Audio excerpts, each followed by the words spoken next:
El Señor esté con vosotros. Y con tu espíritu. Lectura del Santo Evangelio según San Juan. Gloria a ti, Señor.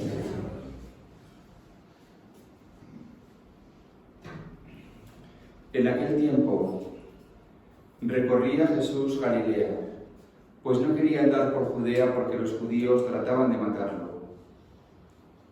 Se acercaba la fiesta judía de las tiendas. Una vez que sus hermanos se hubieron marchado a la fiesta, entonces subió él también, no abiertamente, sino a escondidas. Entonces algunos que eran de Jerusalén dijeron: ¿no es este el que intenta matar? Pues mirad cómo habla abiertamente y no le dice nada. ¿Será que los jefes se han convencido de que este es el Mesías? Pero este sabemos de dónde viene, mientras que el Mesías, cuando llegue, nadie sabrá de dónde viene. Entonces Jesús, mientras enseñaba en el templo, gritó: a mí me conocéis y conocéis de dónde vengo. Sin embargo, yo no vengo por mi cuenta, sino que el verdadero, el que me envía, a ese vosotros no lo conocéis. Yo lo conozco, porque procedo de él, y él me ha enviado. Entonces intentaban agarrarlo, pero nadie le pudo echar mano, porque todavía no había llegado su hora. Palabra del Señor. Gloria a ti, Señor Jesús.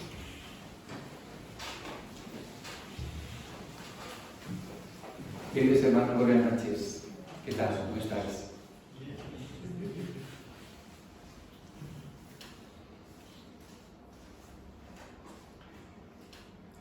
Sobre todo la primera lectura de hoy, del libro de la sabiduría, me sugiere una reflexión que ya he hecho en alguna ocasión en alguna charla en Maranatha, pero que me gustaría abundar más en ello, para que podamos entender la acción de Dios y la acción de su Santo Espíritu. Cuando alguien nos habla de la acción del Espíritu, inmediatamente pensamos en una experiencia fuerte, emocional, incluso calor. Y eso es algo a lo que de alguna manera pues, estamos acostumbrados en nuestros grupos de oración, en la renovación. Pero al principio de nuestra iglesia ocurrió una experiencia del Espíritu, y puede que no tuviera mucho que ver con emociones o con sentimientos agradables. Sin embargo, hubo tal transformación a nivel de consciencia que a mí realmente me impresiona. Y de vez en cuando pienso en ello por el puro deleite que me ocasiona. Como digo, no tanto cambios de vida, que los hubo, pero un cambio en el modo de ver las cosas, un cambio de consciencia, que para mí es la mayor manifestación del Espíritu. Voy a intentar un poco explicar, con brevedad por supuesto, a lo que me estoy refiriendo. Y vamos a ponernos el día de la crucifixión. Aquí tenemos un crucifijo.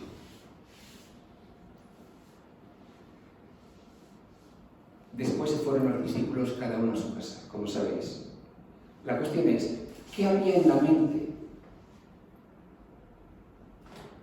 ¿Qué había en la mente de esos apóstoles y de esos discípulos? Pues os lo voy a decir: tristeza, por supuesto,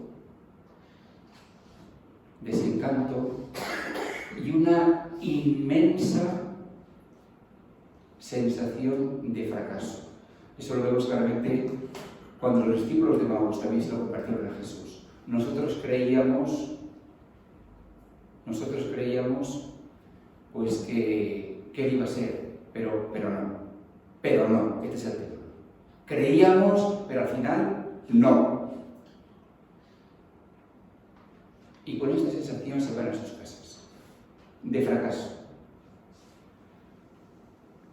En el peor de los casos, que no digo ya los discípulos, pero sí el resto de la gente, el que fue crucificado fue un blasfemo, un falso profeta y un pecador. Y además, por si esto es poco, alguien maldito, porque así dice la Biblia, maldito todo el que cuelga de un madero. O sea, fijaros, la versión oficial, según la Biblia, es que ese colgado ahí ha muerto porque se lo merecía. Ha muerto porque se lo merecía, se lo buscó. Y al fin y al cabo, pues los jefes pues hacen lo que tienen que hacer. Y los jefes siempre tienen razón. Cuando era niño, pues el maestro a veces te pegaba.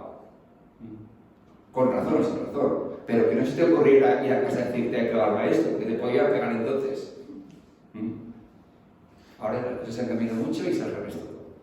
Pero en aquel tiempo no. En aquel tiempo la autoridad, hiciera lo que hiciera, siempre tenía razón. En tiempo de Franco, ¿no?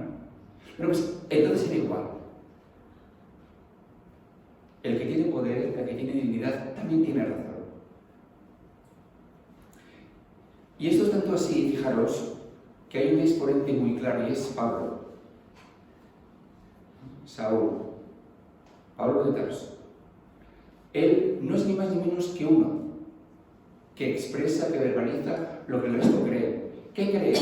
Bueno, pues que este Jesús pues fue un falso profeta que ha engañado y que sigue engañando porque hay algunos imbéciles que le siguen.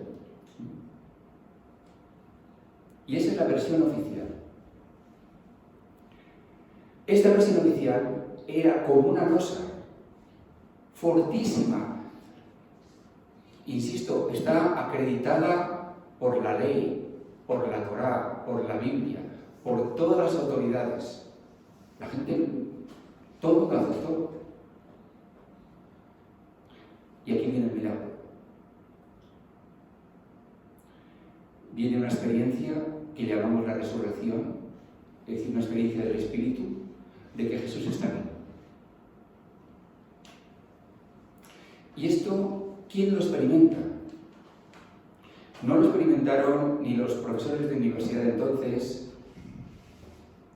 ni los sacerdotes de entonces, ni los altos académicos de entonces, la gente más sencilla y más humilde. Es decir, aquellos que no son capaces o que no hubieran sido capaces por sí mismos de decir esta es mi opinión, porque ¿quién eres tú? ¿De qué vas por la vida? ¿Qué cualidades tienes? ¿Qué cualificaciones tienes? Y esto, insisto, lo experimentan un grupito de gente sin cualificaciones. Y eso es a lo que voy. Debió ser tan fuerte esta experiencia que se enfrentan a todo el mundo. O sea, pensad, y las cosas han cambiado mucho en estos, digamos, 50 o 60 años, ¿no? Pero imaginaros un pueblecito de Castilla, ¿no? Y que alguien quiere salirse de lo que siempre se ha hecho, de lo que siempre se ha dicho. Por ejemplo, un ejemplo es si alguna chica se queda embarazada, la despellejarían viva, la despellejaban viva. O que alguien decía algo inadecuado, porque, insisto, la ley, la costumbre, la manera de pensar era tan fuerte que se imponía. Entonces, aún más. Créete. O sea, yo me pregunto, ¿de dónde sacarían esta gente tan sencilla la convicción para enfrentarse a todo el mundo? Para mí este es el más grande de todas las acciones del Espíritu en toda la historia. Entonces parte de un principio, Jesús está vivo. Pero claro, si Jesús está vivo, atención, Entonces, el que murió no puede ser un criminal. Ni tampoco puede ser un blasfemo, como nos dicen. Ni tampoco puede ser un maldito por Dios, como nos dicen, como dice la Escritura. Entonces, ¿qué hizo esta gente? ¿Qué hicieron los primeros cristianos? Atención, es muy interesante. Tuvieron que reconstruir la versión oficial de Jesús según la experiencia religiosa que ellos tenían. ¿Y cómo lo hicieron? Acudiendo a la Biblia, que es muy bonito. Trataron de encontrar en la Biblia ocasiones, textos, etcétera, que hablasen de Jesús. Por supuesto, el más importante de todos es el cuarto canto del siervo de Yahvé del libro del profeta Isaías, capítulo 53. Ahí encontraron casi como la descripción perfecta, que luego leeremos en la liturgia del Viernes Santo. Pero eso es lo que voy. Precisamente, otro texto que también les encantaba era este que hemos leído del libro de la sabiduría. Porque aquí se nos habla de un justo, que muere una muerte ignominiosa como Jesús. Entonces, imaginaros el gozo de los primeros cristianos al leer esto. Es que ya está hablando de Jesús. La Biblia habla de Jesús y no dice que sea un condenado o que sea un maldito. Habla de él como el justo. Y sobre todo es San Lucas el que nos va a hablar en este sentido, como un mártir. Es decir, Jesús muere la muerte de un mártir, la muerte de uno que vive la justicia, que vive la bondad, que vive la santidad y que es rechazado. No sé si me explico. Yo estoy fascinado por todo esto. Me parece tan bonito. Fijaros, y todo esto en medio de follones, porque ahí está Pablo buscándoles, tocándoles las narices a todos. Y luego se quedan bien las persecuciones. Recordaréis el caso tan claro, ¿no?, de Esteban. Lo mismo. Le buscaron, le escondieron y le apedrearon. Y luego salió de una persecución. No les dejaron en paz. Y estos pobrecitos, estos muertos de hambre, ¿qué eran eso? Sin embargo, tenían una fuerza y se enfrentaban al mundo. Y construyeron, como digo, una versión de Jesús. Jesús es el santo, el siervo de Yahvé. Jesús es el justo. En contra de lo que pensaba todo el mundo. En contra de todos los sanhedrines, de todos los escribas, de todos los fariseos, ellos convencidos. Y porque es que es terrible que aquel a quien tú predicas haya muerto en la cruz y que Dios le haya dejado morir en la cruz. Es como decir, bueno, ¿pero de qué me estás contando? Tú me dices que un justo, pero ¿cómo le va a dejar Dios morir a un justo en la cruz? Pues ellos, pues mira, aunque tal, es verdad. Aunque es cierto, y ellos experimentaron también, mucho, el escándalo de la cruz. Por eso San Pablo tendrá que decir, predicamos a un Cristo crucificado. Y como sabéis, la cruz no aparece en el arte cristiano hasta muy tarde, porque les daba vergüenza. Les daba vergüenza, claro. Una muerte absolutamente la más ignominiosa que existía. ¿Cómo Dios podía haber permitido eso? Pues aunque esto es impensable, es inconcebible, ¿de dónde sacarían estos hombres esta convicción? Para dar la vida por ello. Por eso el Espíritu. Por eso, queridos hermanas y queridos hermanos, cuando pensemos en el Espíritu, pensemos en esas hermanas y hermanos nuestros del principio. Claro, hay un problema muy grande, y es que ya todo esto nos lo han dado. Nos han dado la Biblia, y ya parece como que siempre fue así. No, es que siempre no fue así. Los principios fueron durísimos, fueron dificilísimos. Y hubo un esfuerzo tremendo por parte de los primeros cristianos en entender, en hacer sentido, en reconstruir a Jesús. E insisto, sin un don inmenso del Espíritu Santo esto hubiera sido imposible. totalmente imposible.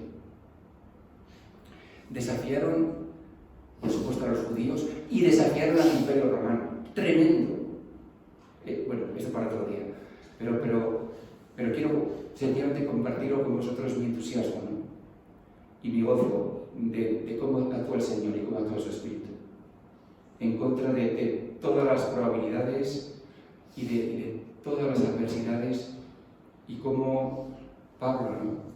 que en todo esto fue pues algo así como absolutamente providencial,